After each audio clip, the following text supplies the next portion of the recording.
ஏ guys, இன்னைக்கு நம்ம 2015 வெளிவந்த கெப்ட் ஹியூமன் அப்படின்ற ஒரு வித்தியாசமான ஜெனர் மூவி தான் பார்க்க போகிறோம். ஒன்லைன் எதுவுமே பார்க்க வேண்டாம். ஆக்சுவலாக இந்த படம் ஒரு உண்மை சம்பவம். அதை மைண்டில் வச்சுட்டு பாருங்க, படம் இன்னும் சூப்பராக இருக்கும். வேகமாக கதைகளை போயிடலாமா?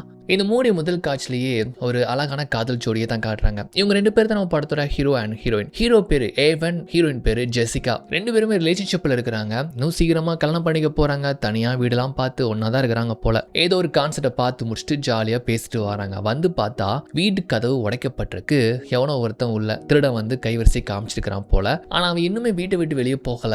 இவங்க வருவாங்கன்னு வெயிட் பண்ணி துப்பாக்கி வச்சு இன்னும் மிரட்டி அவங்க இருக்கக்கூடிய பணம், விலை மதிப்பான ஜுவல்ஸ், அதுவும் நம்ம ஹீரோயின் போட்டுக்கிற அவனோட என்கேஜ்மெண்ட் ரிங்க வேற பறிச்சுட்டு போயிருந்தான். ஸோ இந்த சம்பவம் பார்த்தீங்கன்னா ரெண்டு பேருக்கு ரொம்பவே அப்செட் ஆயிருது. அவன் எதை எடுத்துட்டு போனாலும் பரவாயில்ல, என்கேஜ்மெண்ட் ரிங்க பறிச்சுட்டு போயிட்டானேன்னு சொல்லி தான் வருத்தம். நம்ம ஹீரோவுக்கு டைலர்னு சொல்லிட்டு ஒரு போலீஸ் அதிகாரி ஃப்ரெண்ட் ஒருத்தன் உண்டு. அவன் தான் வந்து இன்வெஸ்டிகேட் பண்றான். இந்த ஏரியாவே கொஞ்சம் மோசம் தான், ஒரு பாதுகாப்பு இல்லாத மாதிரி தான் இவ வேற ஃபீல் பண்றா. ஸோ அவனை கண்டுபிடிச்சி நம்ம என்ன பண்றது, அவன் அடிச்சுட்டு போயிட்டான், அவ்வளோதான் போச்சு அப்படின்னு தான் இவங்க சாதாரணமாக விட்டுருந்தாங்க. பட் இங்க இருக்கிறது இனிமேல் நல்லதுக்கு இல்லைன்னு சொல்லிட்டு ரெண்டு பேருமே ஒரு முடிவெடுத்து ஹீரோ வேலை பார்க்குற ஆஃபீஸ் பக்கமா, கிராமமும் இல்லாம சிட்டியும் இல்லாம ரொம்ப அமைதியான ஒரு ஏரியாவுக்கு குடிபெயர்ந்து வராங்க. அதுவும் வாடகை வீடுலாம் கிடையாது, சொந்தமாவே லோன் போட்டு வாங்குறாங்க. ஹீரோ பார்த்தீங்கன்னா ஏதோ ஒரு ஆஃபீஸ் ஒர்க் பண்றான். அவன் பார்த்தீங்கன்னா வீட்டில இருந்தே ஒர்க் ஃப்ரம் ஹோம் மாதிரி கிராஃபிக் டிசைன்லாம் பண்ணி கொடுக்குற வேலை. ரெண்டு பேருமே வேலை பார்த்து மேனேஜ் பண்ணலாம்னு சொல்லி தான் இவ்வளவு பெரிய மதிப்பான ஒரு வீட்டை வாங்கியிருக்கிறாங்க. ரொம்ப சந்தோஷமான ஒரு எதிர்காலம் அவங்களுக்கு இருக்கு. ஸோ புது தம்பதி வேற ஆச்சு. அப்படி ரொமான்ஸா இருந்துட்டு இருக்கிறப்போ யாரோ ஒருத்தங்க காலிங் பெல் அழுத்துறாங்க. யாருன்னு போய் பார்த்தா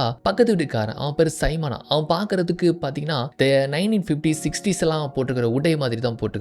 ஆனா ரொம்ப பொலைட்டா ரொம்ப அமைதியா பேசுறான். நான் பக்கத்து வீடு தான், நீங்க புதுசா வந்திருக்கிறீங்கல்ல, அதான் உங்களுக்காக வெல்கம் கிஃப்டா ரொம்ப விலை மதிப்பான ஒயின் கொண்டு வந்திருக்கிறேன் அப்படின்னு சொல்லிட்டு ரொம்ப அன்பா கொடுக்குறாரு. வாவ், வந்ததுமே இப்படி ஒரு அன்பான வரவேற்பா, ரொம்ப நன்றிங்க அப்படின்னு சொல்லிட்டு இவங்களும் அறிமுகமாகறாங்க. என் பேர் எவன், ஜெசிகான்னு சொல்லிட்டு. அவர் சொல்றாரு என் பேர் சைமன், நான் இந்த மாதிரி காலேஜ் ப்ரொஃபசர், எதுவும் உதவினா என்கிட்ட கேளுங்க, தோ பக்கத்து வீடு தான் அப்படின்னு சொல்ல. கண்டிப்பாங்க, இப்போ நாங்கள் எந்த ஒரு கிச்சன் செட்டப் பண்ணல, இந்த மாதிரி ஒரு அன்பான வரவேற்புக்கு நாங்களும் ஒரு நாள் உங்களுக்கு விருந்து கொடுக்குறோம், நீங்க கண்டிப்பா வரணும் அப்படின்னு சொல்ல. ஓகே ஷுவர் அப்படின்னு சொல்லிட்டு ரொம்பவே பார்க்கறதுக்கு நல்லவராக இருக்கிறாரு. அப்படி பேசிட்டு போறாரு. இங்க வந்ததும் இப்படி ஒரு வரவேற்பா அப்படின்ற ரெண்டு பேருக்கும் ரொம்ப சந்தோஷம். மறுநாள் இவன் வேலைக்கு கிளம்பி போயிருந்தான். ஸோ இவன் வீட்டில இருந்து தானே வேலை பார்ப்பா. அப்படி டிசைன் சம்பந்தப்பட்ட வேலை பார்த்துட்டு இருக்கிறா. ஸோ இந்த வேலையும் தவிர்த்து அவளுக்கு ஒரு ஹாபி இருக்கு. என்ன தெரியுமா, கிடப்பில் போட்டுக்கிற கிரைம் கேசஸ் எல்லாம் இவங்க வந்து பார்த்தீங்கன்னா ஒரு குரூப்பா சேர்ந்து ஆன்லைன் மூலமா, அதாவது கிரைம் ரிசர்ச் குரூப் அப்படின்ட்டு ஒரு குரூப் மொத்தமா சேர்ந்து ஜஸ்ட் டிஜிட்டல் மூலமாவே பார்த்தீங்கன்னா டீடைல்ஸ் எல்லாம் கேதர் பண்ணி சால்வ் பண்ண முடியாத மிஸ்டேக் கேசஸ் எல்லாம் சால்வ் பண்ணி கொடுப்பாங்க. அது ஒரு ஹாபியா அவ பண்ணிட்டு இருக்கிறா. அது விஷயமா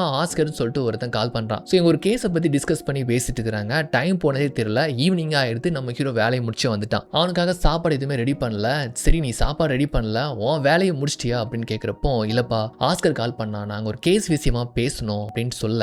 அப்போ இன்னைக்கு உன் ப்ராஜெக்டை முடிக்கலையா, நீ ப்ராஜெக்டை முடிச்சா மட்டும் தான் சம்பளம் கிடைக்கும், அதை வச்சு தான் நம்ம ரெண்டு பேருமே நம்ம வீட்டில் ஒன்று அழைக்க முடியும், நம்ம ரெண்டு பேருடைய பிளானே இதுதானு சொல்லிட்டு கத்துறான். ஏன்னா ஒரு ஆள் சம்பளத்தை வச்சு நம்ம எதுவும் பண்ண முடியாது, ரெண்டு பேரும் சேர்ந்து உழைச்சா மட்டும் தான் நம்ம முடிக்க முடியும்னு சொல்றான். சரி சரி, ஏதோ ஒரு கேஸை நாங்கள் இன்வெஸ்டிகேட் பண்ணோம், அது டைம் போனதே தெரியல, மன்னிச்சிருன்னு சொல்லிட்டு என்னமோ சொல்லி சமாளிக்கிறா. அப்படி பார்த்தீங்கன்னா இப்போ மறுநாள் உட்காந்து வேலையை பார்த்துட்டு இருக்கிறப்போ வெளியே யாரோ கார் எடுத்து போறாங்க. யாருன்னு பார்த்தா சைமன். வேகமா ஓடி போட்டு, ஏய் சைமன், உங்க வைன் செம்ம டேஸ்டா இருந்துச்சு, அதுவும் என்னுடைய ஹஸ்பண்டுக்கு ரொம்ப பிடிச்சிருந்துச்சு, வீட்டில் எல்லா செட்டப்பையும் முடிச்சிட்டோம், வந்ததுமே உங்களுடைய அன்பான வரவேற்பு தான் எங்களுக்கு ரொம்ப உற்சாகம் ஏற்படுத்துச்சு. ஸோ உங்களுக்கான ஒரு விருந்து வைக்கலான்ட்டு நாங்கள் ஒரு பிளான் பண்ணியிருக்கிறோம், வர தேர்ஸ்டே வீட்டுக்கு வந்துருந்தீங்களா, நாங்கள் ஃப்ரீ தான் அப்படின்னு சொல்ல. தோ தடுக்கி விழுந்தா உங்க வீடு தான், நான் வரமாட்டானா அப்படின்ட்டு சரி பார்க்கலாம் அப்படின்ட்டு ரொம்பவே ஸ்வீட்டா பேசிட்டு போறாரு. கட் பண்ணா அப்படியே தேர்ஸ்டே. ஸோ அவரை கூப்பிட்டு வச்சு சின்னதா ஒரு விருந்து. அவர்கிட்ட ஏகப்பட்ட ஒயின் கலெக்ஷன்லாம் இருக்கும் போல. அதுல ஒரு ஒயினை எடுத்துட்டு வந்துட்டு அப்படி குடிச்சிட்டு இவங்க பேசிட்டு இருக்காங்க. இவ தான் வந்து சமைச்செல்லாம் வச்சுக்கிட்டு இருக்கிறா பாருங்க. அப்போ அவ போட்டுக்கிற காஸ்டியூம் பார்த்தா 60s 70sல உள்ள உடை மாதிரி இருக்கு. ஸோ அந்த காஸ்டியூம்ல நம்ம ஹீரோனை பார்த்ததுமே ஒரு மாதிரி கூர்ந்து பாக்குறாரு. அவருடைய தாட் ப்ராசஸ் என்ன போகுது அப்படிங்கிறது நமக்கு புரியல.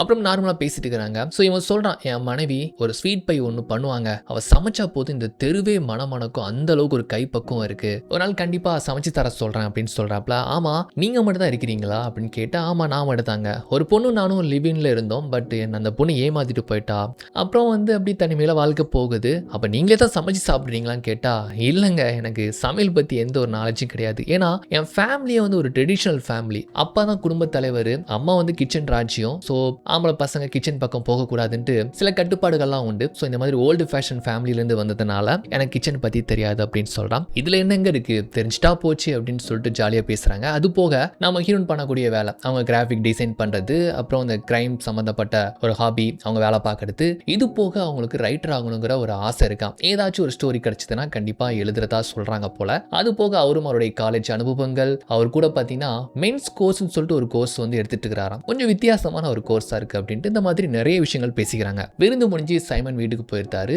அப்ப இவங்க 2 பேர் தானே இருக்கிறாங்க. இவன் சொல்றான், பாவம் நல்லவரா இருக்கிறாரு, ஒண்டியா இருக்கிறாரு, அவன் ஃப்ரெண்ட்ஸ் யாராச்சும் இருக்கிறாங்களா, மீட் பண்ண வைக்க வேண்டியதானே அப்படின்னு சொன்னா, என் ஃப்ரெண்ட்ஸ் எல்லாருமே கமிட்டட்ரா அப்படின்ட்டு இவங்க 2 பேரும் வீட்டுல இருந்து பேசிட்டு இருக்கிறத இந்த சைமன் பாத்தீங்கன்னா பைனாகுலர் வழியா கண்காணிச்சு பார்த்துட்டு இருக்கிறான். இவன் ஏன்டா அப்படி பாக்குறான், நல்லவன் தானே அப்படின்னு பாக்குறப்ப தான் அப்ப பாருங்களேன் கொஞ்ச நேரத்துல அவங்க 2 பேரும் நெருக்கமா இருக்கிறாங்க. அதையும் ஒரு மாதிரி வெறிக்க பாக்குறான். இவன் மறுநாள் வீட்டுக்கு முன்னாலே செடி கொடிகள்லாம் நட்டிக்கிட்டு இருக்கிறா. பட் பாத்தீங்கன்னா ஷவல் இருந்தா இன்னும் பெட்டரா இருக்கும்னு பாக்குறப்போ சைமனுடைய கார் வந்து நீங்குது. அதான் இவர் இருக்காரு அப்படின்ட்டு வந்து ஷைமன் உங்ககிட்ட ஷவல் இருக்கான்னு கேட்டா இருந்துச்சு, கைப்பிடி உடஞ்சு போயிடுச்சு அப்படின்ட்டு சொல்றாப்லையா.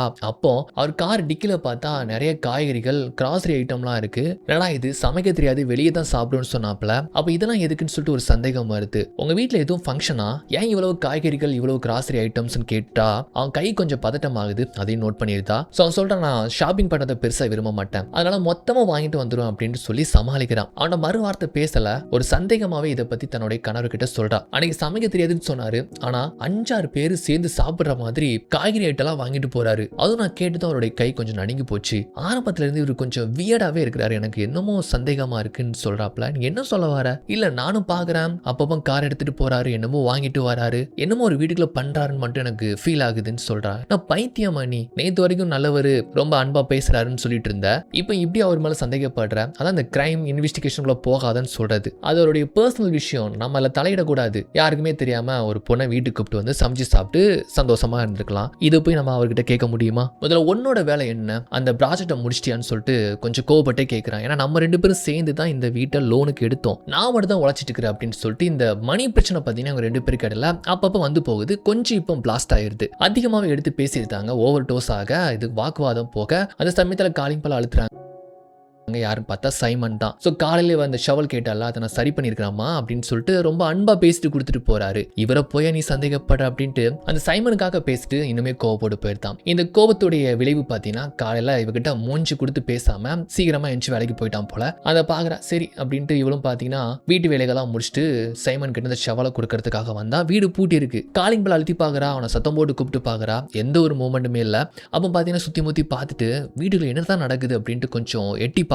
அவன் வீடு பார்க்கறதுக்கு ரொம்பவே வியர்டா இருக்கு. இதை பார்த்துட்டு நேரா பார்த்தீங்கன்னா அவன் ஃப்ரெண்ட் ஆஸ்கர் உண்டு தெரியுமா, அந்த கிரைம் இன்வெஸ்டிகேஷன் பண்ணக்கூடிய குரூப்ல இருக்கிறானே, அவங்ககிட்ட வந்து சொல்றான், என் பக்கத்து வீட்டுக்காரன் ஒருத்தர் இருக்கிறான், அவன் போட்டுக்கிற காஸ்டியூம் பேசுற பேச்சு எல்லாமே ரொம்ப வியர்டா இருக்கு. இந்த மாதிரி காலேஜ் ப்ரொஃபசர் சிங்கிளா இருக்கிறதா சொன்னா, அவன் வீடுகளை எட்டி பார்த்தா எல்லாமே பழங்காலத்து சோஃபா பழங்காலத்து பொருட்களா இருக்கு. அவன் இந்த காலத்தை சேர்ந்தவனா இல்ல ஒரு 50 வருஷத்துக்கு முன்னால உள்ள வாழ்க்கையில இருந்து வந்தவனான்ற அளவுக்கு ரொம்பவே வினோதமா இருக்குன்ட்டு அந்த சைமன் பத்தியே பேசுறா. ஆஸ்கர் கேக்குறான், என்னாச்சு உனக்கு, வினோதமா இருக்கிறவங்களெல்லாம் நம்ம இன்வெஸ்டிகேட் பண்ணா இதுல எத்தனையோ கேஸ் நம்ம எடுத்துக்கணும், நம்ம ஜெயிலுக்கு தான் போயிருக்கணும் அப்படின்ட்டு சொல்றாப்ல. இல்ல ஆஸ்கர், நமக்கு ஒரு மைண்ட் சொல்லும் தெரியுமா, ஏதோ தப்பா நடக்கு அப்படின்ட்டு, அந்த மாதிரி சென்ஸ் ஆகுதுன்ட்டு இவ அப்படி சொல்றா. சரி விடு, அவன் பேர் என்ன சைமனா, ஒரு 2-3 நாள் மட்டும் கூட நாம அவனை பத்தி எல்லாத்தையும் தொலாவி எடுத்துடலாம் அப்படின்ட்டு இப்படி சொல்றாப்ல. பட் இருந்தாலும் இப்போதைக்கு நான் என்னுடைய வேலையை பார்க்குறேன், இந்த இன்வெஸ்டிகேஷன் எதுவும் வேணாம், வேலை பார்க்காம நான் ஓண்ட பேசிட்டு இருந்தா ஏவன் வந்தா இன்னும் கத்தும் அப்படின்ட்டு அவ கிராஃபிக் டிசைன் வேலையை தான் பார்த்துட்டு இருக்கிறா. அப்போ இவ வீட்டை வந்து எட்டி பார்த்துட்டு போன விஷயத்த சிசிடிவி மூலமா இந்த சைமன் பார்த்துட்டு தான். ஸோ இவன் எப்படி புரிஞ்சுக்கிறானா, இந்த ஜெசிகா அப்பப்போ நம்ம ரூட்ல வந்து கிராஸ் பண்றா, அவளுக்கு நம்மள வந்து பிடிச்சிருக்கு போல. அன்னைக்கு கார் எடுத்துட்டு போனப்ப தான் தேர்ஸ்ட் இப்படி எங்க வீட்டில் ஒரு விருந்து வச்சிருக்கிறோம் வந்துருங்க அப்படின்னு சொன்னா. அதுக்கப்புறம் ஷவல் கேட்க போனது, நீ இது ஷவலை கொடுக்குற மாதிரி வந்து எட்டி பார்த்தது. ஸோ தனிமையில் இருக்கிறதுனால அவளுக்கு ஏதாச்சும் கிறுக்குத்தனமா பண்ண தோணுது போல, நம்மளும் ஒருவேளை அவளுக்கு பிடிச்சிச்சு போல அப்படின்னு சொல்லிட்டு இவன் என்ன பண்றானா உடனே அவளுக்கு வந்து கால் பண்றான். ஸோ பக்கத்து வீடு தானே, நீங்க ஃப்ரீயா இருக்கிறீங்களான்னு கேட்டதும் ஆசைமா நான் ஃப்ரீ தான், இல்ல கொஞ்சம் என் வீடு வரைக்கும் வர முடியுமா, உங்ககிட்ட ஒன்று காட்டணும் அப்படின்னு சொல்றாப்ல. சரி இவளுக்கு என்ன தோணுதுன்னா அவன் வீட்டுக்குள்ள போய் பார்ப்போம், அவன் எப்படிப்பட்ட ஆளு, என்ன உள்ள பண்ணிட்டு இருக்கிறான் அப்படின்னு தெரிஞ்சுக்கலான்ட்டு ஒரு ஆர்வத்துல ஓகே சைமன் வாரன்னு சொல்லிட்டு அப்படி வாரா. இவன் வந்து கதவை சாத்திக்கிறான். உள்ள வந்துமே பார்த்தீங்கன்னா அன்னைக்கு இந்த மாதிரி ஒரு ஓல்டு ட்ரெஸ் ஒன்று போட்டுருந்தா தெரியுமா, எனக்கு ரொம்ப பிடிச்சது, ஸோ அந்த மாதிரி ட்ரெஸ் தான் இது, உனக்கு வச்சுக்கோ அப்படின்ட்டு கொடுக்குறான். இது ரொம்ப ஆக்வர்டா இருக்கு. அவன் ரொம்ப ஒரு மாதிரி குழந்தைத்தனமா பேசுறான். அவனுடைய பிஹேவியர் வித்தியாசமா இருக்கு. அவளுக்கு கொஞ்சம் ஒரு மாதிரி பதட்டம் ஆகுது. நான் இங்க இருந்து கிளம்புறேன்னு சொன்னா இல்ல கொஞ்சம் வெயிட் பண்ணு அப்படின்னு சொல்லிட்டு இவ கொஞ்ச நேரத்துக்கு முன்னால இவன் வீட்டுக்கு வந்து எட்டி பார்த்துட்டு போன தேவையான அந்த சிசிடிவி ஃபுட்டேஜையும் போட்டு காமிக்கிறான். அப்போ பின்னாடி எடுத்து சொல்றான், ஒரு வேலை உனக்கு என்ன பிடிச்சிருக்கா பிடிக்கலன்னு எனக்கு தெரியல, ஆனா அன்னைக்கு ஓல்டு ஃபேஷனா நீ போட்டிருந்த ட்ரெஸ் எனக்கு ரொம்ப பிடிச்சிருந்துச்சு, நீ ரொம்ப அழகா இருந்த, சோ நான் உன்னை சூஸ் பண்ணல, நீ தான் என்ன சூஸ் பண்ணிருக்க அப்படின்ட்டு ஒரு மாதிரி வில்லத்தனமா பேசுறான். இவளுக்கு கை காலம் பத்திட்டமாக்குது, இங்க இருந்து போகலான்ட்டு அங்க இருந்து ஓட பாக்குறா. அவ்வளவுதான் குளோரோஃபார்ம் வச்சு அவ மூஞ்சில வச்சு பாத்தீங்கன்னா அவளை மயக்கமடைய வைக்க கொஞ்ச நேரத்துல கண்ணு முழிச்சு பார்த்தா வேற ஒரு இடத்துல வேற ஒரு காலகட்டத்தில் இருக்கிற மாதிரி தெரியுது. ஒரு 50 வருஷத்துக்கு முன்னால எப்படி வீட்டோட இன்டீரியர்லாம் இருக்கும் அந்த மாதிரி தான் இருக்கு. கூடவே ஒரு பொண்ணு வேற இருக்கிறா. இந்த இடத்த பார்த்து ரொம்ப பயந்து போயிட்டு ஃபர்ஸ்ட் இங்க இருந்து போகலான்ட்டு மெயின் டோருக்கு தெரியுமா ஓபன் பண்ணா கோட்லாம் போட்டுருக்குது. அது பெரிய இரும்பு டோர் போல. இந்த கோடு என்ன யார் போட்டுருக்கான்னு கேட்டா இதெல்லாம் சைமன் தாமா போட்டுக்கிறாரு. சரி ஒரு டெலிஃபோன் இருக்கு, அதையாச்சும் எடுத்து யாருக்காச்சும் கால் பண்ணலான்னு பார்த்தா இந்த இன்டீரியருக்கு ஏத்த மாதிரி ஒரு டம்மி போன் நினைக்கிறேன். இருக்கிற கோவத்துல அதை எடுத்து ஜன்னலை உடைக்கிறா. ஜன்னல் வழியா போகலான்னு பார்த்தா அதுவும் பாத்தீங்கன்னா வெளியே சுத்தி சுவர்கள் இருக்கக்கூடிய டியூப்லைட் வெளிச்சம் மூலமா தான் இது சூரிய வெளிச்சம் மாதிரி தெரியுது. ஆமா எங்க இருக்கிற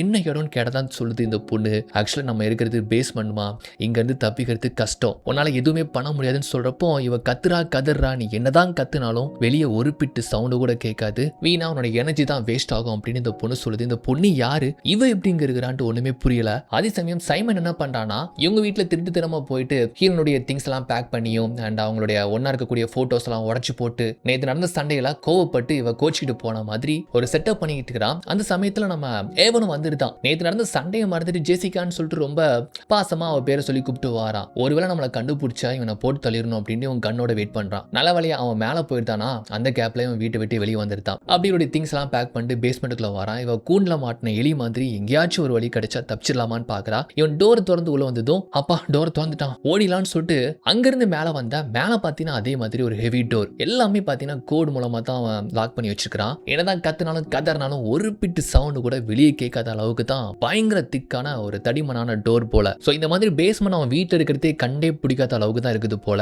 நீ என்ன முயற்சி பண்ணாலும் இங்க இருந்து தப்பிக்க முடியாதுன்னு சொல்றப்போ ஒருவேளை நீ யோசிக்கலாம் தூங்கிட்டு இருக்கும் போது இவனை கொண்டலாமேன்ட்டு, நான் செத்து போனா நீங்க 2 பேரும் செத்து போயிருவீங்க, ஏன்னா இந்த பாஸ்கோட் எனக்கு மட்டும் தான் தெரியும், நான் வெளியே போகலன்னா உங்களுக்கு சப்ளை சாப்பிடறதுக்கு எதுவும் கிடைக்காது, நீங்களும் என்னுடைய பணத்தோடய சேர்ந்து இங்கேயும் பசியில வாடி செத்து போயிருவீங்க. சோ என் பேச்சை கேட்டு நடந்துக்கிட்டா நல்லது அப்படின்னு சொல்ல என்கிட்ட இருந்து உனக்கு என்னதான் வேணும் அப்படின்னு வந்துட்டு இவ கேட்டா என்ன வேணும், இனிமேல் நம்ம 3 பேரும் ஒரே குடும்பமா இங்க வாழ போறோம், நீ சந்தோஷமா தான் இருக்க போற, எதை நினைச்சு வருத்தப்படாத, அப்புறம் நீ வீட்டை விட்டு ஓடி போன மாதிரி உன் திங்ஸ் எல்லாம் எடுத்து வந்துட்டேன், பாவம் உன் புருஷன் உன்னை தேடிட்டு இருப்பான் அப்படின்னு சொல்ல அதே மாதிரி ஏவன் பாத்தீங்கன்னா ஏதோ இவன் கோவப்பட்டு தான் எல்லா திங்ஸையும் எடுத்துட்டு போயிட்டான்னு நினைச்சிட்டு அவளுக்கு கால் பண்ணா டேபிள் தான் அவளுடைய போன் இருக்கு. ஒண்ணுமே புரியல, நேத்து நடந்த சின்ன வாக்குவாதத்துக்கா இப்படி கோச்சிட்டு போயிட்டான்ட்டு இவன் தலையை பிச்சுக்கிறான். சோ பேஸ்மெண்ட்ல பாத்தீங்கன்னா இவ்வளவு மாதிரி இருக்கக்கூடிய அந்த பொண்ணு கிட்ட கேட்கிறா உன் பேர் என்ன, நீ யாருன்னு கேட்கிறப்போ என் பேர் ராபின், நான் சில வருஷமா இங்க தான் இருந்துட்டு இருக்கிறேன், ஸோ ப்ரொஃபஸருடைய ஒரு ஸ்டூடெண்ட் தான் நான், அவர் எனக்கு ரொம்ப பிடிக்கும் அப்படின்னு நான் இங்க வந்துட்டேன். ஆக்சுவலா வந்து இந்த பொண்ணு பேசுறது எப்படி இருக்குன்னா நான் அவரை லவ் பண்றேன் சந்தோஷமா இருக்கு அப்படின்னு சொல்றா. ஏன்னா அந்த அளவுக்கு இந்த பொண்ணை டார்ச்சர் பண்ணி மிரட்டி வச்சிருக்கிறான். சந்தோஷமா இருக்கணும், சந்தோஷமா இருக்கிற மாதிரியாச்சும் நடிக்கணும், அப்படி எனக்கு வந்து இங்க இருக்க பிடிக்கலன்னு சொன்னா டார்ச்சர் பண்ணுவான் போல, அதனால நீனும் சந்தோஷமா தான் இருப்ப, எந்த பிரச்சனையும் இல்லை அப்படின்னு இந்த பொண்ணு இப்படி சொல்லுது. நம்ம 2 பேரும் சேர்ந்து இங்க வந்து தப்பிச்சிடலாமா, ஏதாச்சும் வழி இருக்கா, நீ ட்ரை பண்ணியான்னு கேட்டா நான் எல்லாமே ட்ரை பண்ணிட்டேன், ஆனா இனிமேல் அப்படி பேசக்கூடாது, நம்ம பேசுற எல்லா விஷயங்களையுமே நம்ம சைமன் பாப்பாரு அப்படின்னு இந்த பொண்ணு சொல்ல உண்மையாவே இவங்க 2 பேரும் பேசிட்டு இருக்கிறத கேட்டுட்டு தான் இருக்கிறான். அப்பதான் நமக்கு தெரியுது எதுக்கு இந்த மாதிரி ஒரு செட்டப், பழங்காலத்து உடை, இந்த மாதிரியான இன்டீரியர். ஆக்சுவலா வந்து பாத்தீங்கன்னா அவனுடைய மனநிலை அப்படி இருக்கு, பொண்ணுங்களை இந்த மாதிரி டாமினேட் பண்ணணும். இப்போ உள்ள காலத்துல ஆண்கள் பெண்கள் சரிக்கு சமமா இருந்துட்டு இருக்காங்க. ஆனா 50-60 காலகட்டங்கள் எப்படி இருந்தாங்க, பொண்ணுங்களாம் வந்து கிச்சன் பக்கமா சமையல் மட்டும் தான் பண்ணணும், ஆண்கள் குடும்ப தலைவரா இருந்துப்பாங்க. சோ பெண்கள் வீட்டை விட்டு வெளியே போக மாட்டாங்க, கணவருக்கு தெரியாம ஒரு துரோகம் கூட பண்ண வாய்ப்பு கிடையாது, எந்த ஆண்களையும் அவங்க பார்க்க வேண்டிய தேவையில்ல, பேச வேண்டிய தேவையில்ல. இதெல்லாம் வந்து 50-60 காலகட்டங்கள்ல அமெரிக்காவில் மட்டும் இல்லாம எல்லா நாடுகளிலும் இருந்துச்சு. ஸோ அந்த மாதிரி ஒரு மனநிலை இருக்கிறதுனால தான் இவன் பார்த்தீங்கன்னா இப்படி ஒரு செட்டப். ஸோ பெண்கள்னாலே வீட்டை விட்டு வெளியே போகக்கூடாது, ஆண்களுக்கு அடிமையா கிச்சன்ல சமையல் பண்ணிக்கிட்டு நம்ம சொல்றதை கேட்டுக்கிட்டு நம்மள மட்டும் தான் அவங்க காதலிக்கணும், அப்பப்போ பெட்ல தேவைன்னா நம்ம யூஸ் பண்ணிக்க வேண்டியதுதான் அப்படின்ற ஒரு மனநிலையில தான் இவன் கிளாஸ்ல படிச்ச இந்த பொண்ணை ஆசை காமிச்சு இங்க கூப்பிட்டு வந்து கடைசியில இந்த பேஸ்மெண்ட்லயே அடைச்சி இப்படி வந்து ஒரு குடும்பமா நடத்திட்டு வரான் போல. ஸோ ஞாபகம் இருக்கா இவங்க வீட்டு விருந்தில் வச்சு கூட சொல்லியிருப்பான் தெரியுமா, நான் இந்த மாதிரி ஓல்டு ஃபேஷன் ஃபேமிலியில இருந்து ட்ரெடிஷனல் ஃபேமிலியில இருந்து வந்தேன், எங்க அப்பா வேலைக்கு போவாரு, அம்மா கிச்சன் ராஜ்யம் அப்படின்னு சொல்லியிருப்பான் தெரியுமா, அதுதான் இவனுடைய மனநிலை இப்படிதான் நம்ம ஃபேமிலி இருந்தாங்க, அதே மாதிரி தான் இப்போ இந்த காலத்துலயும் நம்ம பெண்களை அடிமையை வச்சிருக்கணுங்கிற ஒரு நோக்கத்துல தான் அவனுக்கு பிடிச்ச பொண்ணா இவளை கூப்பிட்டு வந்துட்டான். இந்த பொண்ணு வெளி உலகத்தை பார்த்தே பல வருஷம் ஆயிடுச்சான். சரி ஒன்ன பிடிச்சி கூப்பிட்டு வந்தான். என்ன எதுக்காக கூப்பிட்டு வந்தான்னு பார்த்தா அன்னைக்கு போட்டிருந்த அந்த காஸ்டியூம்ல இவ அழகா இருந்தா. ஸோ அதனால பார்த்தீங்கன்னா பிடிச்சி போயிடுச்சு. அண்ட் 10 குறைக்கு இவ வேற இவனை சந்தேகப்பட்டு சுத்தி வந்தா. அதனால தான் நம்ம உலகத்துக்குள்ள கொண்டு வந்துரும் அப்படின்ட்டு இங்க இவளை கொண்டு வந்துட்டான். தப்பிக்கிறது கஷ்டம் அப்படின்னு சொல்ல இவ சொல்ல இவளுக்கு ரொம்ப பதட்டமாகுது. இங்க இருந்து போக முடியாதான்னு ரொம்ப பயப்படுறா. ஆனா ஏதாச்சும் ஒரு வழி கிடைக்கும்னு சொல்றா. ஆனா அப்படி பேசக்கூடாதுன்ட்டு அந்த பொண்ணு இவளை கண்டிக்கிறா. அப்ப இவன் வாரம் வந்துட்டு பாத்தீங்கன்னா ஒரு வித்தியாசமா நடந்துக்கிறான். இவங்க வந்த புதுசுல எப்படி பேசினா ஒரு ஜென்டில்மேன் மாதிரி நடந்துக்கிறான் தெரியுமா? இப்போ ரொம்ப ஒரு மாதிரி சைல்டிஷா பிஹேவ் பண்றான். இந்த மாதிரி சொல்றாங்க, பாரு செல்லம் உனக்காக நான் பழங்காலத்து ட்ரெஸ் எல்லாம் வாங்கிட்டு வந்திருக்கிறேன் அப்படின்ட்டு நம்ம ஹீரோனுக்காக வந்து சொல்றான். அப்ப இந்த ராபின் பொண்ணு வந்துட்டு அதுல கொஞ்சம் பொறாமப்படுற மாதிரி நடிக்குது. ஏங்க எனக்கு எதுவும் கிடையாதா அப்படின்னு சொல்ல, அவ நம்ம குடும்பத்துக்கு புதுசா வந்திருக்கிறா, அவளை ஃபர்ஸ்ட் கவனிச்சுட்டு அதுக்கப்புறம் நான் உன்னை கவனிக்கிறேன் அப்படின்ட்டு குழந்தைத்தனமா 2 பேரும் பிஹேவ் பண்றாங்க. இவளுக்கு ஒண்ணுமே புரியல, ஒரு மாதிரி கேட்டுட்டு இருக்கிறா. அதுக்கப்புறம் உனக்காக நான் டைப்ரைட்டர் எல்லாம் வாங்கிட்டு வந்திருக்கிறேன், உனக்கு புக் எழுதுறதுக்கு பிடிக்கும், எழுதுறது பிடிக்கும்னு சொன்ன தெரியுமா, இந்த பாரு அப்படின்ட்டு இந்த மாதிரிலாம் சொல்லிக்கிட்டு இருக்க. ஆனா இவன் இப்படி நடந்துகிட்டு இருக்கிறான், இந்த மாதிரி சைக்கோ நம்மளுக்கு தெரியாதடா அப்படின்னு தான் பார்த்து பாவம் முழிக்கிறா. அப்ப யாரோ ஒருத்தங்க இவன் வீட்டு காலிங் பேல் அழுத்துறாங்க. அப்போ பழங்காலத்து டிவி ஆன் பண்ணா சிசிடிவி லைவ் ஓடுது. பார்த்தா வெளியே நிக்கிறது நம்ம ஏவன் தான். மனைவி பத்தி கேட்டு விசாரிச்சுக்கிறதுக்காக வந்திருப்பான் போல. கணவரை பார்த்ததும் இவ கத்துறா, சத்தம் போடுறா. இங்க பாரு, நீ என்னதான் கத்துனாலும் வெளியே சத்தம் கேட்காது, ஓகேவா, நான் சொல்றபடி இருந்துக்கோ அப்படின்ட்டு நான் பேசிட்டு வரேன்ட்டு இவன் அப்படியே வெளியே வரான். ஸோ இந்த மாதிரி என் ஒய்ஃபை பார்த்தியான்னு கேட்குறப்போ 2 மணி நேரத்துக்கு முன்னால நான் வெளியே போனேன், அப்போ உங்களுக்கு ஏதாச்சும் வேணுமான்ட்டு கால் பண்ணி கேட்டேன், ஒன்று வேணான்னு ரொம்ப அப்செட்டா இருந்த மாதிரி சொன்னாங்க. ஏன் என்னாச்சுன்னு தெரியாத மாதிரி கேட்குறா. ஒன்றும் இல்லை, வீட்டில் காணும், அவ திங்ஸ் எல்லாம் எடுத்துட்டு பேக் பண்ணிட்டு போயிட்டா, ஏதோ தப்பா தெரியுது அப்படின்ட்டு ரொம்ப வருத்தப்பட்டு சொல்ல, ஐயோ என்ன பிரச்சனை என்னாச்சு அப்படின்னு வந்துட்டு அப்படி தெரியாத மாதிரி கேட்குறான். நேற்று 2 பேரும் சண்டை போட்டிருப்பாங்கல்ல, அதை கூட விண்டோ வழியா பார்த்துருக்கிறான். அதான் பிரச்சனையோடைய பிரச்சனையா அவ வெளியே போன மாதிரி திங்ஸ் எல்லாம் எடுத்துட்டு வந்துட்டான். ஸோ அவளை காணும், ஒருவேளை உங்களுக்கு தெரிஞ்சிருக்குமான்னு கேட்க வந்த அப்படின்ட்டு மேலே பேசிட்டு இருக்கிறத இவ பார்த்துட்டு கதறி கதறி எழுதிட்டு இருக்கிறான். தெரியாதனமா வீட்டுக்குள்ள வந்துட்டோமே அப்படின்ட்டு இந்த மாதிரி தலபாடா அடிச்சுக்க ராபின் சொல்றா, இனிமேல் அந்த வாழ்க்கையை மறந்துரு, நம்மளால வெளியே போக முடியாது அப்படின்னு சொல்ல அவ்வளோ கஷ்டமா இருக்கு. ஏவனும் பார்த்தீங்கன்னா அவன் ஃப்ரெண்டு போலீஸ் ஆஃபீஸர் இருக்கிறான்ல, அவங்ககிட்ட நடந்ததெல்லாம் சொல்றான். ஒருவேளை அவளுக்கு எதுவும் அஃபர் இருந்துச்சான்ட்டு இப்படிலாம் கேட்குறான். வாய்ப்பே இல்லடா, இது சின்ன சண்டை தாண்டா போட்டோம், அது பெருசா கூட கிடையாது, ஆனா கோச்சிட்டு போயிட்டா. சரி கடைசி யார்கிட்ட பேசியிருப்பா, உனக்கு எதுவும் தெரியுமான்னு கேட்டா, எனக்கு தெரிஞ்சு நாள் முழுக்க அவ ஃப்ரெண்ட் ஆஸ்கர்னு சொல்லிட்டு ஒருத்தன் உண்டு, இந்த கிரைம் இன்வெஸ்டிகேஷன் ஆன்லைன் மூலமா பண்ணிட்டு இருக்காங்க, அவங்க கிட்ட கேட்டா தெரியும் அப்படின்னு சொல்ல நேரா 2 பேருமே ஆஸ்கருக்கு பாக்குறதுக்காக வராங்க. ஆஸ்கர் என்ன சொல்றான்னா, கடைசியா பக்கத்து வீட்டுக்காரனை பத்தி எனக்கு கொஞ்சம் சந்தேகமா இருக்குன்னு சொன்னா. ஸோ அவ என்னெல்லாம் சொன்னாலும் அதெல்லாம் பத்தி சொல்லிட்டு இருக்கிறான். ஸோ எப்போ காணாம போனா அப்படின்ட்டு வருத்தப்பட்டுட்டு, சரி நீங்க முடிஞ்ச அளவுக்கு தேடுங்க, நானுமே என் சைட்ல இருந்து அந்த சைமனை பத்தி நான் விசாரிக்கிறேன் அப்படின்ட்டு சொல்ல, இவங்க 2 பேருமே ஆஸ்கர் சொன்ன மாதிரி சைமனை தான் வந்து இன்வெஸ்டிகேட் பண்றாங்க. ஸோ கடைசியா உங்களை தான் சந்தேகப்பட்டு ஆஸ்கர்ன்ற ஒரு பையன் கிட்ட ஜெசிகா வந்து சொல்லியிருக்கிறா, நீங்க நிறைய கிராசரி காய்கறிகள்லாம் வாங்கிட்டு வந்ததா, எதுக்காகன்னு கேட்டா, எங்க இது என்னோட பர்சனல் விஷயம், நான் தேவைனா வாங்குவேன், என்ன வேணாலும் பண்ணுவேன், இதெல்லாம் சந்தேகப்பட்டு கேட்க வரீங்களான்னு கேட்டா, எங்க தனியா இருந்து சாப்பிட்றதுக்கு எதுக்கு அவ்வளோ அப்படின்னு கேட்டதுக்கு அப்புறமா, சரி அந்த பொண்ணு காணாம போயிட்டான்னு என்ன சந்தேகப்பட்ட அளவுக்கு இந்த விஷயம் வந்துருச்சுன்னா நான் உண்மையே சொல்றேன், ஆக்சுவலா இதை நான் சொல்லக்கூடாது பட் நான் சொல்றேன் அப்படின்ட்டு தயங்கி சொல்ற மாதிரி நடிச்சு சொல்றான். என் காலேஜ்ல மாஸ்டர் டிகிரி பண்ணக்கூடிய ஒரு ஸ்டூடெண்ட்டுக்கும் எனக்கும் நெருக்கம் இருக்கு. அப்பப்போ அந்த பொண்ணு தெரியாம வந்துட்டு போவா, நல்லா சமைப்பா, அவ்வளவுதான். இது வெளியே தெரிஞ்சா ஒரு ஆசிரியர் ஒரு ஸ்டூடெண்டோட தப்பா இருந்தாங்கன்னு தப்பா பேச மாட்டாங்க, அதனால தான் இதை சொல்ல தயங்கினேன். ஆனா ஜெசிகா தொலைஞ்சு போனதுக்கும் இதுக்கும் சம்மந்தப்படுத்தினீங்கல்ல, அதை இது சொல்ல வேண்டிய அவசியம்ட்டு பக்காவா நடிக்கிறாங்க. ஏவன் கூட ஐயோ உங்க பர்சனல் விஷயத்துக்குள்ள மூக்க நுழைச்சதுக்கு ரொம்பவே மன்னிச்சிருங்க அப்படின்ட்டு அங்க இருந்து போயிருந்தாங்க. அதே சமயம் கீழே பார்த்தீங்கன்னா நம்ம ஹீரோன் ஒவ்வொரு வினாடியும் இங்க இருந்து எப்படியாச்சும் தப்பிச்சிடலாம், அதுக்கு உதவிக்கு இந்த ராபின் பொண்ணு கிட்ட காது பக்கமா மெல்லமா சொல்றா. ஆனா அவ அழுறா, தப்பிக்கிறத பத்தி தயவு செஞ்சு எங்கிட்ட பேசாத ப்ளீஸ், இது அவனுக்கு தெரிஞ்சதுன்னா ரொம்ப மோசமா போயிடும் சொல்லிட்டு அழுது. பாரு நினைச்ச நம்மளால முடியும், பிரிஞ்சிருக்கிற உன்னுடைய குடும்பத்தையும் உன்னுடைய ஃப்ரெண்ட்ஸையும் நீ பார்க்க முடியும், நினைச்சு பாரு அப்படின்னு சொல்றப்போ வெளி உலகத்தை பார்க்காம இத்தனை வருஷமா இருக்கக்கூடிய அந்த பொண்ணுக்கு எவ்வளவு ஏக்கமா இருக்கும். இங்க இருந்து தப்பிச்சிட மாட்டோமா நம்ம ஹீரோன் கொடுக்குற ஒவ்வொரு ஹோப்பும் அது ஒரு விதமாகவும் ஃபீல் பண்ணி அள வைக்குது. அப்ப டக்குன்னு சைமன் வந்துருந்தான். இவங்க பேசுனதை கேட்கல, ஆனா வந்துட்டு அவசரமா இந்த மாதிரி உன்னுடைய மெயில் அட்ரஸ் என்கிட்ட கொடு அப்படின்னு இவங்கிட்ட கேட்கறான். இவன் முடியாதுன்னு சொல்றாங்க. பாரு உன்னுடைய ஐடியா மட்டும் நீ இப்ப கொடுக்கலனா வேற மாதிரி ஆயிரும்னு சொல்லிட்டு மிரட்டுறான். வேற வழி இல்லாம அவளும் கொடுத்துருத்தா. ஸோ இந்த மெயிலை வச்சு என்ன பண்ணானா, நம்ம ஹீரோவுக்கு மெயில் அனுப்பி இந்த மாதிரி எனக்கு பிடிச்ச ஒருத்தரை நான் தேடி போயிட்டேன், நம்ம 2 பேருக்கு செட் ஆகாது, என்ன நீ தேட வேண்டாம் அப்படின்ட்டு இந்த மாதிரி மெயில் அனுப்பியிருந்தான். இதை பார்த்ததும் நம்மால் உடஞ்சு போயிட்டு இதை பத்தி அந்த போலீஸ் ஆஃபீஸர் ஃப்ரெண்டு கிட்ட உட்காந்து குடிச்சிட்டு புலம்புறான். அதே மெயிலுக்கு ரிப்ளை பண்ணியான்னு கேட்டா பண்ண எந்த ரெஸ்பான்ஸ் இல்லைன்ட்டு ரொம்ப வருத்தமா சொல்றான். எங்க இந்த சைமன் பார்த்தீங்கன்னா எப்படி இந்த ராபின் பொண்ணை துன்புறுத்தி தன்னுடைய கட்டுப்பாட்டுக்குள்ள கொண்டு வந்தானோ அதே மாதிரி தான் இவளையும் அடிச்சு துன்புறுத்துறான். அவளையும் அந்த பழங்காலத்து ட்ரெஸ் எல்லாம் போட வச்சு சமைக்க சொல்றான், சமைச்சதை வந்து பரிமாற சொல்றான். அந்த சமயத்துல இதுதான் ஜான்சன் ஒரு பேன் எடுத்து அவன் தலையில பலமா அடிக்க மயக்கம் போட்டு விழுந்துறானா. அவனை அப்படியே எடுத்து சேர்ல கட்டி மிரட்டுறாங்க பாரு, இந்த பாஸ்கோட சொல்லிடு இல்லைன்னு கொஞ்சம் கொஞ்சமா அவனை டார்ச்சர் பண்ணியே கொன்றுவேன்னு சொன்னா அவன் திமிரா சொல்றான், எனக்கு கொன்னாலும் பரவாயில்ல, நான் சிங்கிள் வேர்டை கூட சொல்ல மாட்டேன், சிங்கிள் பாஸ்கோட கூட சொல்ல மாட்டேன்னு சொல்றான். இதுல ராபின் பொண்ணு கூட அவனை டார்ச்சர் பண்ணாத, அவனை எதுவும் ஹர்ட் பண்ணாதன்னு சொல்லிக்கிட்டு இருக்குது. ஏன்னா இவங்க 2 பேரும் தப்பிக்கணும்னா அவன் உயிரோட கண்டிப்பா இருந்தாகணும். அது மட்டும் இல்ல, இவனை போட்டு இவ அடிக்கிறப்போ இவ அமைதியா இருந்தானா ராபினுக்கு நம்ம மேல காதல் இல்லைன்னு சொல்லிட்டு ஒருவேளை இவகிட்ட இருந்து தப்பிச்சா கூட நம்மளை சித்திரவதைப்படுத்தியே கொன்றான்னு சொல்லிட்டு அவனை அடிக்கிறத இவ போய் தடுக்கிறா. இவங்க 2 பேரும் மாறி மாறி அடிச்சு சண்டை போட்டுக்கிறாங்க. அந்த கேப்ல அவன் கட்ட அவிழ்த்து இவளை அப்படியே சங்க பிடிச்சி தூக்கி எடுத்தான். அவனை பொறுமையா விட்டா ஏறிடா போற மாவளை, இதுக்கப்புறம் சொல்ற பேச்சு தான் கேட்கணும், இல்லைன்னு அவனை அணுவணுவா சித்திரவதைப்படுத்தி கொன்றுவான் அப்படின்ட்டு இந்த மாதிரி மிரட்ட. கொஞ்ச நேரத்தில் பார்த்தீங்கன்னா அவளை எதுவுமே பண்ணல, சாப்பிடாம அப்படியே அமைதியா பெட்ல படுத்திருக்க. ராபின் வந்து பேச வரா. ஸோ இவ பண்ண துரோகத்துக்காக அவள் கோவப்பட்டிருக்கிறா. அப்பதான் அந்த பொண்ணு சொல்லுது, நான் தான் இங்க ஃபர்ஸ்ட் வந்து நினைக்கிறியா, எனக்கு முன்னாலே சில பெண்கள்லாம் இங்க வந்து இறந்து போயிட்டாங்க தெரியுமா, நான் வரும்போது மேகன் சொல்லி ஒரு பொண்ணை கூப்பிட்டு வந்திருந்தான். அந்த பொண்ணு ஆரம்பத்துல இருந்து அவங்ககிட்ட விருப்பம் மட்டும் தான் காமிச்சா. சைமன் பொறுத்த வரைக்கும் ஒரு பொண்ணை இங்க கூப்பிட்டு வந்தா அந்த பொண்ணு அவனை காதலிக்கணும், அப்படி காதலிக்கலனாலுமே காதலிக்கிற மாதிரியாச்சும் நடிச்சா மட்டும் தான் அவங்க எடுத்து தப்பிக்க முடியும். அவன் குழந்தைத்தனமான ஒரு சைக்கோ, அனுமான் நடந்தா மட்டும் தான் இங்க பொழைக்க முடியும். ஆனா அது தெரியாம அந்த மேகன்கிற பொண்ணு இங்கிருந்து தப்பிக்கணுன்ற எண்ணத்திலேயே அவங்ககிட்ட விருப்ப காமிச்சா. கடைசியில என்கிட்ட கத்தியை கொடுத்தே அந்த பொண்ணை கொடூரமா கொலை சொல்லிட்டான் தெரியுமா, படுபாபி, இங்க இருந்து தப்பிக்கிறதெல்லாம் விட்டுருமா, உயிர் வாழ்ந்தா மட்டும் போதும் அப்படின்ட்டு அங்க இருந்து அழுதுட்டு போயிடுதா. இங்க ஏவன் பாத்தீங்கன்னா மனைவி விட்டு போனதை நினைச்சு ரொம்ப சோகமா இருக்கிறான். இவன் போயிட்டு அனுதாபப்படுற மாதிரி, வாரியா என் வீட்டுல ஒயின் குடிக்கலாம் அப்படின்னு ஒரு கம்பெனிக்காக கூப்பிட்டு அப்படி உட்காந்து பேசிட்டு இருக்கிறாங்க. அப்போ சிசிடிவில லைவா தெரியுது இல்ல, கணவர் இங்க வந்திருக்கிறத பார்த்து சிக்னல் கொடுக்கலாம்னு ரூஃப் எல்லாம் தட்டுறா. அவன் பேர் சொல்லி கத்துறா. மேலதான் ஒண்ணுமே கேட்காதே. அப்ப என்னமோ வேணும்னு சொல்லிட்டு அங்க இருந்து எஞ்சி போறான் பாருங்க. அப்போ இந்த சைமன் பாத்தீங்கன்னா அவன் பின்னால கண்ணை வச்சு இவளை மிரட்டான். எப்படினாலுமே கீழே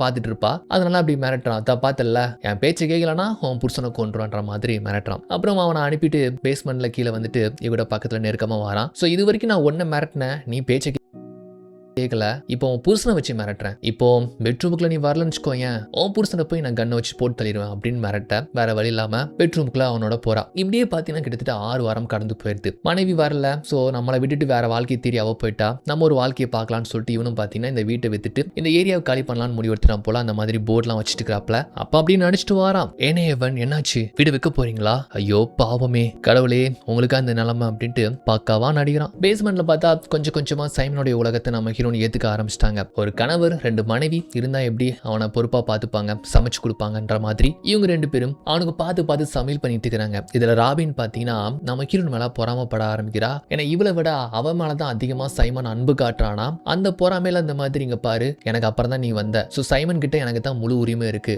நீ என் இடத்த தட்டி பறிக்க ட்ரை பண்ணாத அப்படின்னு இப்படி பேசிட்டு இருக்குது. ஏமா இங்க இருந்து தப்பிக்கிற வழியை பார்க்கணுமா, இங்க வந்து போட்டி போறாமனா எப்படி அப்படின்ற மாதிரி. சோ இதை பத்தி சைமனோட பெட்ரூம்ல இருக்கிறப்போ ராபின் வந்து சொல்றா, என்ன விட நீ ஜெசிகா மேல தானே நீ காதல் வச்சுக்கிற, ஆனா அவ உன்னை உண்மையா லவ் பண்ணல, அவ இங்க இருந்து எப்படியாச்சும் தப்பிக்கணும்னு சொல்லி தான் ஒரு பிளான்ல இருந்துட்டு இருக்கிறா தெரியுமா, அது உனக்கு புரியல அப்படின்ட்டு இந்த பொண்ணு போட்டு கொடுக்க அவன் டென்ஷன் ஆயிட்டு தூங்கிட்டு இருக்கான மக்கிரோன வெளியே கூப்பிட்டு, அப்போ எனக்கு காதலிக்கிற மாதிரி நடிகரியா, ராபின் சொல்ற மாதிரி இங்க இருந்து தப்பிக்கலாம்னு சொல்லிட்டு ஒரு முயற்சி எடுத்துட்டு இருக்கிறியா அப்படின்னு சொல்லும் போது கேட்கும்போது ஆமான்னு சொன்னா அவ கதி என்ன ஆகிறது, அதனால அப்படிலாம் இல்லையே நான் உண்மையா தான் உன்னை காதலிக்கிறேன் அப்படின்ட்டு ஒரு வார்த்தை சொன்னதும் அப்ப பொய் சொன்னது ராபின் தானா அப்படின்ட்டு கொஞ்சம் கூட யோசிக்காம கத்திய வச்சு அந்த பொண்ணுடைய கழுத்தறுத்து கொடூரமா கொள்றாங்க. இதை பார்த்து இவளுக்கு கை காலம் உதறி போயிடுது. நீ ரூம்ல போய் இருந்துக்கோமா, கொஞ்ச நேரத்துல மாமா வேலையை முடிச்சுட்டு வந்துருந்தேன் அப்படின்னு சைக்கோ மாதிரி பேசிட்டு அந்த பொண்ணுடைய பாடி எடுத்துட்டு கிச்சன்ல போயிட்டு துண்டு துண்டா வெட்டுறான். ஸோ இந்த மாதிரி தான் பொண்ணுங்களை கொன்னு துண்டு துண்டா வெட்டி பாடி டிஸ்போஸ் பண்ணிடுவான் போல. அவன் அருகிற சத்தத்தெல்லாம் கேட்டுங்க உடம்பெல்லாம் சிலிர்த்து போகுது. நீங்க இருந்து எப்படா கடவுளை தப்பிக்கிறதுன்னு தான் துடிச்சு போறா. இந்த சமயத்துல ஆஸ்கர் பாத்தீங்கன்னா ஹீரோடைய போலீஸ் ஆபீசர் ஃப்ரெண்டுக்கு கால் பண்ணி சைமனை பத்தி சில விஷயங்களை நான் கண்டுபிடிச்சிருக்கிறதா சொல்றான். அதாவது சைமன் வேலை பார்த்த காலேஜ்லாம் வந்து ஒவ்வொரு பொண்ணு காணாம போயிருக்கிறா. அந்த பொண்ணுக்கும் சைமனுக்கும் ஒரு தொடர்பு இருக்கு. இது சம்பந்தமா அவங்ககிட்ட விசாரணை நடத்திருக்காங்க. ஆனா எந்த ஒரு ஆதாரம் இல்லைன்னு சொல்லிட்டு ஒவ்வொரு கேஸ்ல இருந்தும் அவன் தப்பிச்சிருக்கான். கடைசியா ராபின் சொல்லிட்டு ஒரு பொண்ணோட அவனுக்கு ஒரு பழக்கம் இருந்து அவன் வேலை பார்த்த காலேஜ்ல இருந்து அவனை டிஸ்மிஸ் பண்ணிட்டாங்க. அந்த பொண்ணும் கொஞ்ச நாளைக்கு காணாம போயிட்டா அப்படின்ற சில தகவல்கள்லாம் இவங்கிட்ட சொல்ல அவ்வளவுதான் போலீஸ் ஆபீஸுக்கு புரிஞ்சு போயிடுச்சு. ஆனா இன்வெஸ்டிகேட் பண்ண வரும்போது கூட படிக்கிற பொண்ணுக்கும் அவனுக்கும் ஏதோ ஒரு நெருக்கம் இருக்கிறதா சொன்னான். அவன் போன காலேஜ்லாம் பொண்ணுங்க காணாம போயிருக்காங்க அப்படின்ட்டு இரவு நேரத்தில் நம்ம ஹீரோ கிட்ட கூட இவன் வந்ததை பத்தி சொல்லாம சைமனை இன்வெஸ்டிகேட் பண்ண எல்லாம் வந்தா கீழே பேஸ்மெண்ட்ல பாருங்களேன், நம்ம ஹீரோனும் அவனும் நெருக்கமா ரொமான்டிக்கா உட்காந்து பாட்டு கேட்டுட்டு இருக்காங்க. வேற வழி இல்ல, அவனை லவ் பண்ற மாதிரி நடிச்சு தான் ஆகணும்னு சொல்லிட்டு அவளும் உட்காந்துருக்கிறா. ஸோ காலிங் பெல் அழுத்தினதும் யாரா வந்திருக்கிறான்னு டிவி போட்டு பார்த்தா வந்திருக்கிறது போலீஸ் ஆஃபீஸர். சரி நீ இரு அப்படின்ட்டு அங்கிருந்து மேலே வரான். ஒயின் பாட்டில் கலெக்ஷன்ல தான் அந்த இரும்பு கதவே இருக்கு. ஸோ அப்படியே வந்துட்டு என்னாச்சு சார்னு கேட்டா, இல்ல ஜெசிகா பத்தி நான் விசாரிக்க வரல, வேற விஷயமா உங்ககிட்ட நான் இன்வெஸ்டிகேட் பண்ணணும், அப்படியே உங்க வீட்டையும் கொஞ்சம் உள்ள வந்து பார்க்கணும் அப்படின்ட்டு. சரி சார் உள்ள வாங்க அப்படின்னு சொல்லிட்டு ஒன்னொன்னா கேட்கிறாரு. நீங்க வாத்தியார போன காலேஜ்லலாம் ஒவ்வொரு பொண்ணுங்க காணாம போன விஷயம்லாம் உங்களுக்கு தெரியுமா? தெரியல சார். சார் காலேஜ் ஸ்கூல்னு எடுத்துக்கிட்டா ஏதாச்சும் சம்பவங்கள் நடக்கத்தான் செய்யும். நான் போன காலேஜ்ல கோயின்சிடென்ட்டா ஏதாச்சும் நடந்திருக்கும், பொண்ணுங்க காணாம போயிருப்பாங்க. அது என்ன சார்னு கேட்டா, இல்ல ராபின்ற ஒரு மாணவிக்கும் உங்களுக்கும் ஒரு தவறான பழக்கம் ஏற்பட்டு காலேஜ்ல இருந்து உங்களை வெளியேற்றினாங்க. அப்புறம் கொஞ்ச நாள் இந்த பொண்ணு காணாம போயிட்டாலே. ஆமா சார், அந்த பொண்ணு இன்னும் கிடைக்கல அப்படின்ட்டு ரொம்ப அனுதாபமா நடிச்சு பேசுறான். அப்படி பேசிட்டே ஒவ்வொரு அறையா பார்த்துட்டு பேஸ்மெண்ட்ல அதுவும் அந்த இரும்பு கதவு பக்கத்துல அந்த ஒயின் பாட்டில் கலெக்ஷன் வரைக்கும் வந்துட்டாரு. இது என்ன ஒயின் பாட்டில்லாம் கேட்கிறப்போ, அதெல்லாம் என்னுடைய ரேர் கலெக்ஷன் சார் அப்படின்ட்டு எனக்கு பக்கு பக்குன்னு இருக்கு, எங்க இதை கண்டுபிடிச்சிடணும் அப்படின்ட்டு. கூடவே மேகன்ற ஒரு பொண்ணு கூட காணாம போன தெரியுமா, நீங்க சொல்லி கொடுத்த மாணவி தான் அப்படின்ட்டு சொல்றப்போ, தெரியாது சார், பேர் ஞாபகம் இல்லைன்னு சொல்லிட்டு நடிக்கிறானா. ஸோ எனக்கு தெரிஞ்சு போயிடுச்சு, இந்த போலீஸ் அதிகாரி நம்மளை பத்தி டாப் டு பாட்டம் விசாரிச்சு வந்திருக்கான், இவனை விட்டா நம்ம உயிருக்கு ஆபத்துன்னு சொல்லிட்டு அந்த ஒயின் பாட்டில் வச்சு அவன் தலையில அடிச்சு கொடூரமா கொள்றான். இவளுமே சிசிடிவில இந்த சம்பவத்தை பாக்குறாளா. கொஞ்ச நேரத்திலே இவன் கீழே வரான். ஸோ இதை பார்த்து இவன் பயந்து போயிருப்பாளான்னு சொல்லிட்டு இவன் பாக்குறான். பட் ரொம்ப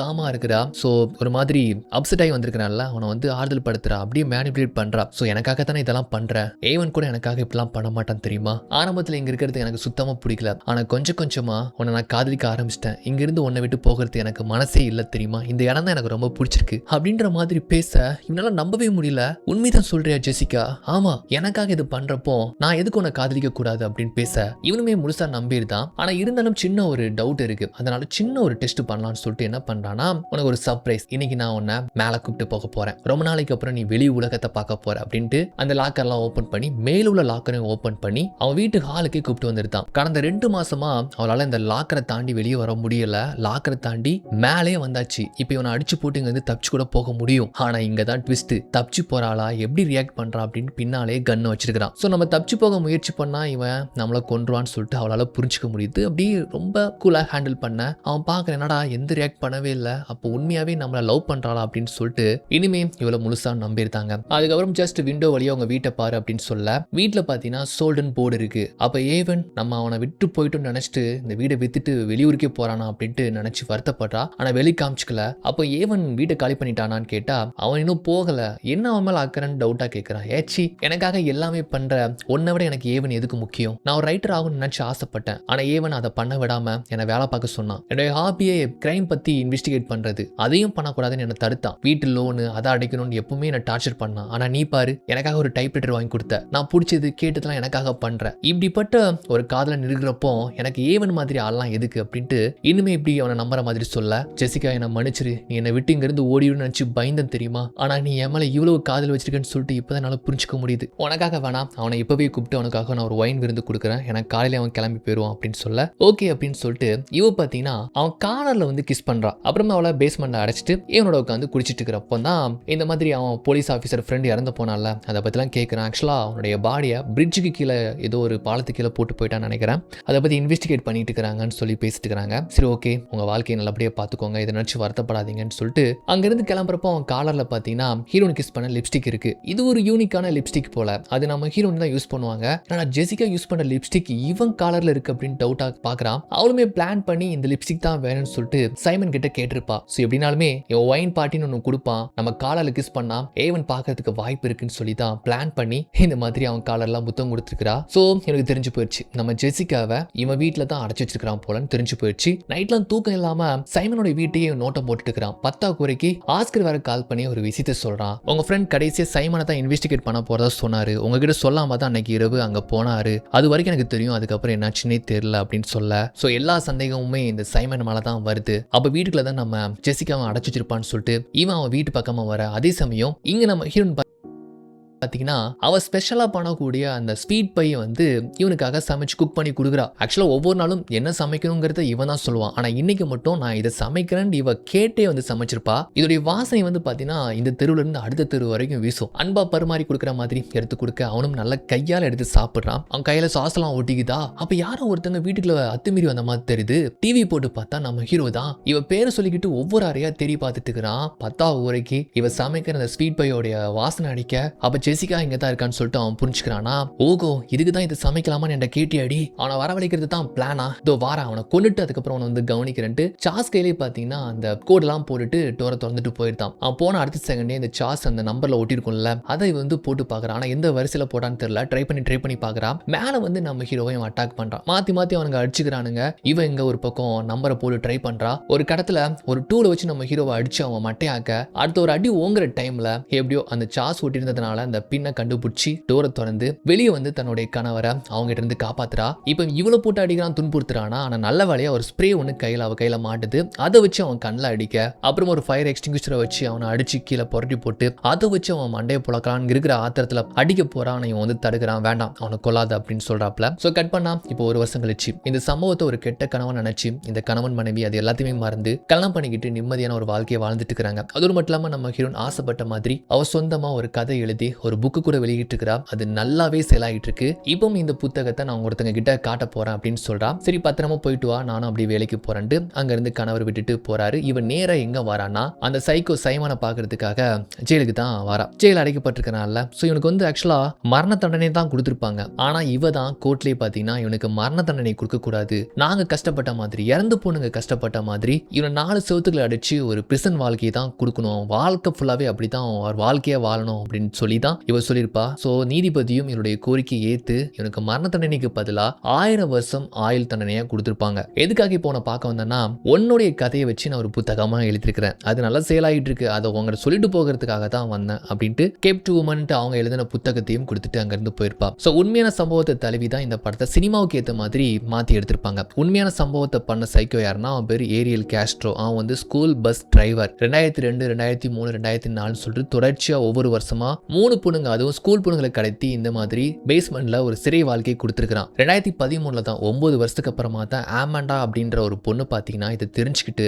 அந்த 3 பொண்ணுங்களையும் உயிரோட மீட்டுருக்காங்க. அப்புறம் அந்த சைக்கோவையும் சிறையில அடைச்சிட்டாங்க. மரண தண்டனை கொடுத்தா அந்த வழி ஒரே அடியா போயிடும். அவன் அந்த பொண்ணுங்க அனுபவிச்ச மாதிரி ஒரு நரக வாழ்க்கையை அனுபவிக்கணும்னு சொல்லி தான் அவனுக்கு 1000 வருஷம் ஆயுள் தண்டனை கொடுத்திருந்தாங்க. ஆனா அவன் பாத்தீங்கன்னா ஒரே மாசத்துல சிறையிலேயே வந்து சூசைட் பண்ணி இறந்து போயிட்டானா. அதுக்கப்புறம் தான் இந்த கதையை வச்சு இதை ஒரு படமா எடுத்திருக்கிறாங்க. என்ன இந்த கதையில பொண்ணுங்க வந்து சாகுறாங்க, ஆனா அங்க 3 பொண்ணுங்களும் பொழைச்சிருந்தாங்க, காப்பாத்திட்டாங்க. ஓகே இந்த ஸ்டோரி எப்படி இருந்துச்சு? நம்ம சேனலுக்கு கொஞ்சம் வித்தியாசமான ஒரு ஜேர்னரா இருந்திருக்கும். ஸோ எண்டிங் இங்க வரைக்குமே நீங்க பார்த்துருந்தீங்கன்னா ரொம்ப ரொம்ப நன்றி. இந்த மாதிரி ஆதரவு தான் எனக்கு எப்போதுமே வேணும்னு சொல்லிட்டு முடிக்கிறேன். ஸோ வீடியோ பிடிச்சிருந்தா லைக் பண்ணுங்க, ஷேர் பண்ணுங்க, அண்ட் இன்ஸ்டா ஐடி ஓப்பன் பண்ணிருக்கிறோம், முடிஞ்சா ஃபாலோ பண்ணுங்க, சப்ஸ்கிரைப் பண்ணலாம், சப்ஸ்கிரைப் பண்ணுங்க.